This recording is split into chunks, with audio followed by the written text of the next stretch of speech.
السلام علیکم دوستانو، په دې هیله چې ټول به راته روغ او جوړ خوشحاله اوسئ. دوستانو، په نننۍ ویډیو کې د راشد خان د مینوالو دپاره تازه د خوشحالۍ خبر دی. راشد خان د ملي لوبډلې د شل اوريزو لوبو لوبډل مشر وټاکل سو.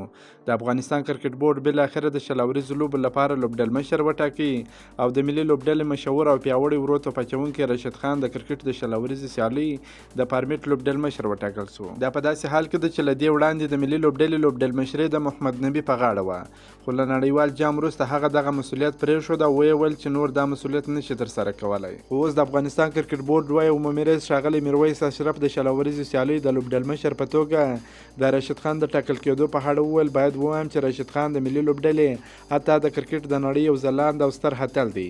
زه په دې باوري یم چې نوموړي ته به ورسپارلی مسؤلیت په ښه او مسؤلانه ډول ترسره کړي. دغه راز نوموړي زیاته کړه راشد خان له دې وړاندې هم د ملي لوبډلې د لوبډل مشرۍ ویاړ درلود او ټول لوبغاړي ترې خوشحاله دي. ډاډه یم چې نوموړی به له خپل مسؤلیت د پخوا په پرتله لا ډېر ښه راووځي او د ملي لوبډلې د بریاو کچه به ورسره لوړه سي. د یادونې وړ ده چې راشد خان تر دې وړاندې هم د ملي لوبډلې لوبډل مشر ټاکل شوی و، خو د لوبډلې له مدیریت سره تر اختلافاتو وروسته استعفا ورکړې وه.